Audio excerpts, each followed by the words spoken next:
Hello മക്കളെ, എന്തൊക്കെയുണ്ടോ വിശേഷങ്ങൾ? സുഖം, എല്ലാവർക്കും സുഖമാണല്ലോ? യെസ്. നമ്മൾ ഇന്ന് വന്നിട്ടുള്ളത് നമ്മുടെ ഐസിടിയിലെ മെയിൽ മെർജ് സങ്കേതം, അതായത് ലിബർ ഓഫീസ് റൈറ്ററിൽ നമ്മൾ എല്ലാവരും ചെയ്യുന്ന മെയിൽ മെർജ് സങ്കേതത്തെ കുറിച്ച് വളരെ ഈസി ആയിട്ട് നിങ്ങൾക്ക് പറഞ്ഞു തരാൻ വേണ്ടിയിട്ടാണ്. ഓക്കെ അല്ലേ? നമ്മളിപ്പോൾ കഴിഞ്ഞതിൽ നമ്മൾ ലിബർ ഓഫീസ് റൈറ്ററിൽ എല്ലാ പ്രാക്ടിക്കലും നമ്മൾ ചെയ്തു. അതിലൊന്ന് ഞാൻ ബാക്കി വെച്ചിട്ടുണ്ടായിരുന്നു. ഏതാണ്? Mail merge. കാരണം ഒരുപാട് കുട്ടികൾക്ക് നല്ല ഡൗട്ട് വരുന്ന ഒരു സാധനമാണ് മെയിൽ മെർജ്. അപ്പോൾ അതിനെ സെപ്പറേറ്റ് ആയിട്ട് തന്നെ ഒരു വീഡിയോ ചെയ്യാമെന്ന് വിചാരിച്ചിട്ടാണ് ഞാനത് അത് മാറ്റി വെച്ചത് കേട്ടോ. പിന്നെ ഇംഗ്ലീഷ്കേപ്പിലെ ചോദ്യങ്ങൾ നമ്മൾ ചെയ്തിട്ടുണ്ട്. ഇനി വഴിയെ നമ്മുടെ മറ്റുള്ള പ്രാക്ടിക്കൽസ് ഒക്കെ വഴിയെ വരും കേട്ടോ. Okay, ready. എന്നാൽ നമുക്ക് മെയിൽ മെർജിലെ ചോദ്യത്തിലേക്ക് കടന്നാലോ? യെസ്, നോക്കാം നമുക്ക് മെയിൽ മെർജിലെ ചോദ്യം. ഓക്കെ, കേട്ടോ. ലിബർ ഓഫീസ് റൈറ്ററിലെ മെയിൽ മെർജ് സങ്കേതം ഉപയോഗിച്ച് സ്റ്റുഡന്റ് പ്രൊഫൈൽ കാർഡുകൾ തയ്യാറാക്കുക. പ്രൊഫൈൽ തയ്യാറാക്കേണ്ട കുട്ടികളുടെ വിവരങ്ങൾ ഹോമിലെ exam_documents ഫോൾഡറിലുള്ള students.ods എന്ന ഫയലിലും പ്രൊഫൈൽ കാർഡിന്റെ മാതൃക ഇതേ ഫോൾഡറിലെ profile.ott എന്ന ഫയലിലും നൽകിയിട്ടുണ്ട്. അതായത് മക്കളെ, നമ്മുടെ എക്സാം ഡോക്യുമെന്റ്സ് എന്ന് പറയുന്ന ഫയലിൽ അല്ലെങ്കിൽ ആ ഫോൾഡറിൽ student.ods എന്ന് പറയുന്ന ഒരു ഫയൽ തന്നിട്ടുണ്ട്. ആ ഫയലിലാണ് സ്റ്റുഡൻസിന്റെ മൊത്തം ഡീറ്റെയിൽസ് കിടക്കുന്നത്. പിന്നെ അതുപോലെ തന്നെ നമുക്ക് പ്രൊഫൈൽ കാർഡ് ഉണ്ടാക്കണമല്ലോ. പ്രൊഫൈൽ കാർഡ് ഉണ്ടാക്കുമ്പോൾ പ്രൊഫൈൽ കാർഡിന്റെ ഒരു മോഡൽ വേണ്ടേ?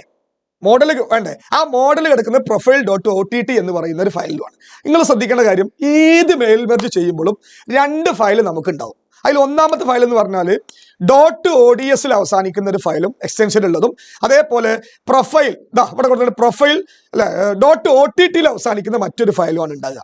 രണ്ട് ഫയലുകൾ ഉണ്ടാകുക. ഒന്ന് .ods പിന്നെ .ott ഉണ്ടാകുന്ന ഒരു ഫയലാണ് ഉണ്ടാകുക. അപ്പോൾ ഈ രണ്ട് ഫയലുകൾ വെച്ചിട്ടാണ് നമ്മൾ എന്ത് ചെയ്യുക? മെയിൽ മെർജ് ചെയ്യുക. പിന്നെ ഇതിൽ ഏത് ആദ്യം എടുക്കണം എന്നുള്ള കാര്യമാണ് നമ്മൾ തുടർച്ചയായിട്ട് നമ്മൾ പറയും. ഈ ചോദ്യം നമ്മൾ കംപ്ലീറ്റ് ആക്കാം. തയ്യാറാക്കിയ ഫയൽ കാർഡുകൾ ഒറ്റ ഫയലായി, സിംഗിൾ ഫയലായി നിങ്ങളുടെ രജിസ്റ്റർ നമ്പർ _ ചോദ്യം നമ്പർ ഫയൽ നാമമായി നൽകി ഹോമിലെ exam10 ഫോൾഡറിൽ സേവ് ചെയ്യാനാണ് നിങ്ങളോട് പറഞ്ഞിട്ടുള്ളത്. ഓക്കെ അല്ലേ? റെഡി അല്ലേ? അപ്പൊ നമുക്കൊന്ന് പരിചയപ്പെടാം. ശ്രദ്ധിച്ചോ, ലിസൺ.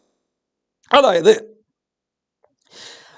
നമുക്ക് ആദ്യം ചെയ്യേണ്ടത് ഈ student.ods അതേപോലെ profile.ott നമ്മൾ ആദ്യം ചെയ്യണം. മെയിൽ മെർജ് ചെയ്യുമ്പോൾ ആദ്യം പോയി എടുക്കേണ്ടത് എക്സാം ഡോക്യുമെന്റ്സിൽ പോയിട്ട് OTT ഫയലാണ് നമ്മൾ ആദ്യം തുറക്കേണ്ടത്. അതായത് ഈ ഫയൽ എന്താ? പ്രൊഫൈൽ ഇവിടുത്തെ ഈ എക്സ്റ്റൻഷന്റെ മുന്നിലുള്ള പേരുകൾ മാറി വരും. ഓക്കെ, അതൊന്നും നിങ്ങൾ നോക്കണ്ട. പക്ഷേ .ott എന്ന് പറയുന്ന ഫയൽ ഉണ്ടല്ലോ, അതാണ് മക്കളെ നമ്മൾ ആദ്യം തുറക്കേണ്ടത്. കൃത്യമായി ബോധ്യപ്പെടണേ. അപ്പൊ നമ്മൾ എന്ത് ചെയ്യുക? ആദ്യം പോയിട്ട് അത് തുറക്കുക. ഹോമിൽ പോയിട്ട് എക്സാം ഡോക്യുമെന്റ്സിൽ പോയിട്ട് നമ്മൾ എന്ത് തുറക്കുകയാണ്? യെസ് അല്ലേ? ഫയൽ ഇവിടെ ഉണ്ടാവും. ഏതാണ്? profile.ott. ഇതാ ഈ ഫയലാണ് profile.ott. ഞാൻ എന്ത് ചെയ്തു? അത് തുറന്നേ. യെസ്. അപ്പൊ നമുക്ക് എന്ത് ചെയ്യാം? കേരള സ്കൂൾ കലോത്സവം 2022-23 കോഴിക്കോട് ഐഡന്റിഫിക്കേഷൻ സർട്ടിഫിക്കറ്റ് എന്നൊക്കെ പറഞ്ഞിട്ട് കൊടുത്തിട്ടുണ്ട്. അപ്പൊ ഇവിടെ നെയിം, ക്ലാസ്, അഡ്മിഷൻ നമ്പർ അല്ലെ, കോമ്പറ്റിംഗ് ഐറ്റം അല്ലെ, ഇതൊന്നും ഇവിടെ കൊടുത്തിട്ടില്ല. അതിന്റെ മോഡൽ മാത്രം. അപ്പൊ ഇതിലേക്ക് കുട്ടികളുടെ ഡീറ്റെയിൽസ് എന്ത് ചെയ്യണം? ആഡ് ചെയ്യണം, മെർജ് ചെയ്യണം അല്ലെ. എവിടുന്ന്? ഡാറ്റാബേസ് ഫയലിൽ നിന്ന്. ഡാറ്റാബേസ് ഫയൽ ഏതാ? student.ods എന്ന ഫയൽ. അത് എടുക്കാൻ നമ്മളോട് പറഞ്ഞിട്ടുണ്ടല്ലോ. പക്ഷെ അത് പുറത്തു കൂടെ പോയിട്ടല്ല എടുക്കല്. ഇതിന്റെ ഉള്ളിലൂടെ കയറിയിട്ട് എന്ത് ചെയ്യണം? ഇതിന്റെ ഉള്ളിലൂടെ തന്നെ കയറിയിട്ട് എന്ത് ചെയ്യണം? നമ്മൾ എടുക്കണം. അപ്പൊ നമുക്ക് സ്റ്റാർട്ട് ചെയ്താലോ? യെസ്. അപ്പൊ അതിന് വേണ്ടിയിട്ട് ആദ്യം ചെയ്യേണ്ടത് നമ്മളിതാ ഇൻസേർട്ടിൽ പോവുക. എല്ലാവരും കാണുന്നുണ്ടല്ലോ. എന്തിൽ കയറണം? ഇൻസേർട്ടിൽ കയറണം. ഇൻസേർട്ടിൽ കയറിയിട്ട് നേരെ താഴോട്ട് വന്നു കഴിഞ്ഞാൽ ഇവിടെ ഫീൽഡ് എന്ത് കാണാൻ പറ്റും? ഫീൽഡ്. ഈ ഫീൽഡിൽ കയറിയിട്ട് ഏറ്റവും താഴ്ഭാഗത്തായിട്ട് മോർ ഫീൽഡ് എന്ന് കാണാം. ഇൻസേർട്ട് ഒന്നുകൂടി പറയാം. ഇൻസേർട്ടിൽ കയറുക, പിന്നെ ഫീൽഡിൽ കയറുക, പിന്നെ അതുപോലെ തന്നെ മക്കളെ താഴോട്ട് വന്നിട്ട് മോർ ഫീൽഡിൽ കയറി കഴിഞ്ഞ് അപ്പൊ സാറ് കയറിയേ. അപ്പൊ സാധാരണഗതിയിൽ ഈ ഡോക്യുമെന്റ്സ് എന്ന് പറയുന്ന സ്ഥലത്താണ് ഈ ഒരു കേഴ്സർ ഉണ്ടാകുക, അല്ലെങ്കിൽ ഈ ഒരു ബട്ടൺ കിടക്കുക അല്ലെ. ഇവിടുന്ന് ജസ്റ്റ് എന്ത് ചെയ്യുക? ഇങ്ങോട്ട് നീക്കുക അല്ലെ. നീക്കിയിട്ട് അല്ലെ മൗസ് കൊണ്ട് ഇവിടെ വന്നിട്ട് ഡാറ്റാബേസ് എന്ന് പറയുന്ന ഭാഗം, ഈ ഏറ്റവും അറ്റത്തുള്ള ഡാറ്റാബേസ് എന്ന് പറയുന്ന ഭാഗം എന്ത് ചെയ്യുക? ഒന്ന് സെലക്ട് ചെയ്യാം. സെലക്ട് ചെയ്തതിന് ശേഷം ഈ ഇവിടെ എനി റെക്കോർഡിലേക്ക് കിടക്കുക. ഞാൻ എന്ത് ചെയ്യുക? താഴോട്ട് വന്നിട്ട് മെയിൽ മെർജ് ഫീൽഡിലാക്കുക. മെയിൽ മെർജ് ഫീൽഡ് ഞാൻ അവിടെ തന്നെ ആണെങ്കിൽ നിങ്ങൾ മാറ്റാൻ നിൽക്കണ്ട. ഞാനിപ്പോൾ തുറന്നപ്പോൾ അവിടെ തന്നെ ആയിരുന്നു. അപ്പോൾ ഞാൻ നിങ്ങൾക്ക് മനസ്സിലാൻ വേണ്ടിയിട്ട് ഒന്ന് മാറ്റിയതാണ്. അപ്പോൾ മെയിൽ മെർജ് ഫീൽഡ് ആക്കുക. എന്നിട്ട് ഇവിടെ ബ്രൗസ് എന്ന് കണ്ടോ? ബ്രൗസ് അടിഭാഗത്ത്. ഈ ബ്രൗസിൽ പോയിട്ട് നമ്മളോട് ഏത് ഫയലാണ് എടുത്തുകൊണ്ടിരാൻ പറഞ്ഞത്?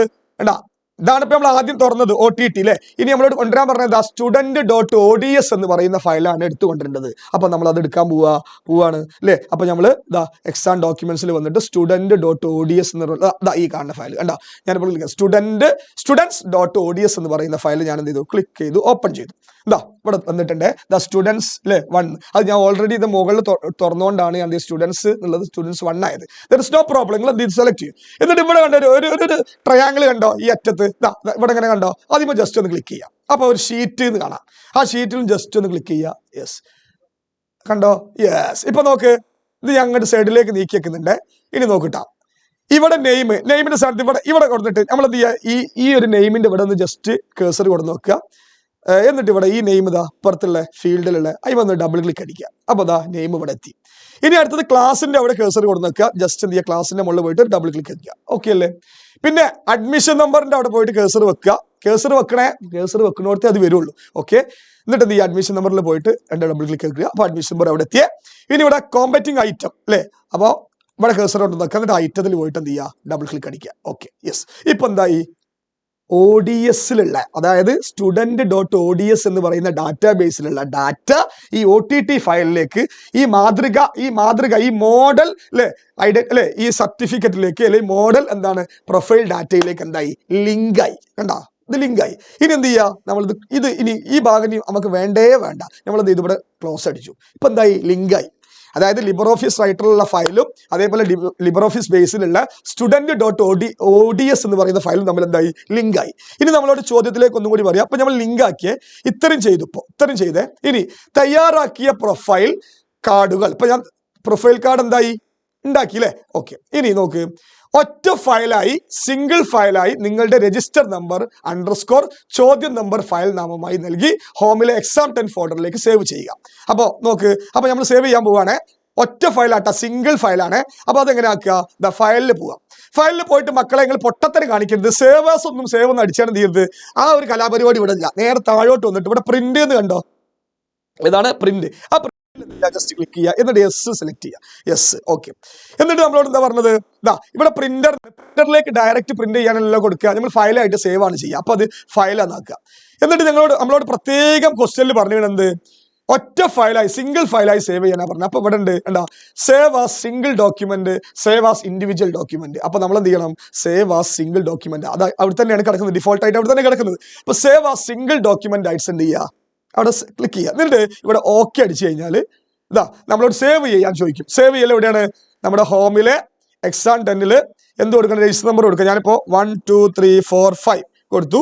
എന്നിട്ട് ഷിഫ്റ്റ് മൈനസ്, അതാണ് _ എന്നിട്ട് ചോദ്യം നമ്പർ 1 കൊടുത്തിട്ട് സേവ് ചെയ്തു കേട്ടോ. സേവ് ചെയ്യുമ്പോൾ അങ്ങനെ പോകണ കണ്ടെങ്കിൽ നമ്പർ ഓക്കെ പോയി കഴിഞ്ഞു, പെട്ടെന്ന് പോയി.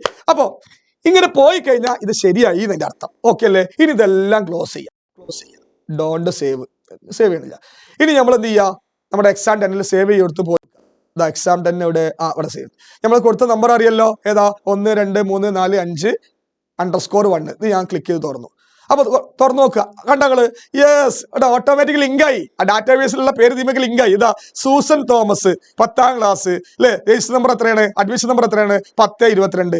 ലൈറ്റ് മ്യൂസിക് അല്ലെ, ലളിത ഗാനത്തിനുണ്ട്. പിന്നെ താഴോട്ട് നോക്കി കഴിഞ്ഞാല് എടാ അടുത്തവും വന്നു ഉണ്ടെങ്കിൽ അമ്പിളിക്ക് അല്ലെ, 9th സ്റ്റാൻഡേർഡ് അല്ലെ, 3058 മിമിക്രി അല്ലെ. പിന്നെ അടുത്ത അടിക്ക് നോക്കട്ടെ, അടുത്തും വന്നു എന്താ, എമിൽ സോണി 10ാം ക്ലാസ്സിലുള്ള 4756 നാടകം അല്ലെ. അടുത്ത അടിക്ക് വന്നു എന്താ, ജോയൽ അല്ലെ, എന്താണ് ഏതായിക്കോട്ടെ, യെസ്. അപ്പൊ അവരുടെ പേര് സേവ് ആയി. അങ്ങനെ താഴോട്ട് നിന്നു രഞ്ജു ജി നായർ. അങ്ങനെ എല്ലാം ഒരുപാട് കുട്ടികളുടെ മുഴുവൻ ഡീറ്റെയിൽസ് അങ്ങോട്ട് സിങ്ക് ആകുന്നതായിട്ട് നമുക്ക് കാണാൻ പറ്റി അല്ലെ. ഓക്കെ, ഇങ്ങനെയാണ് നമ്മൾ എന്ത് ചെയ്യുക, മെയിൽ മർജ് സങ്കേതം ചെയ്യാന്നുള്ള കാര്യം മനസ്സിലാക്കുക. ഓക്കെ അല്ലേ? അപ്പൊ മെയിൽ മർജിൽ ഇനി ഒരു ഡൗട്ട് വരാൻ പാടില്ലേ. ഓക്കെ, കാണാം, ബൈ.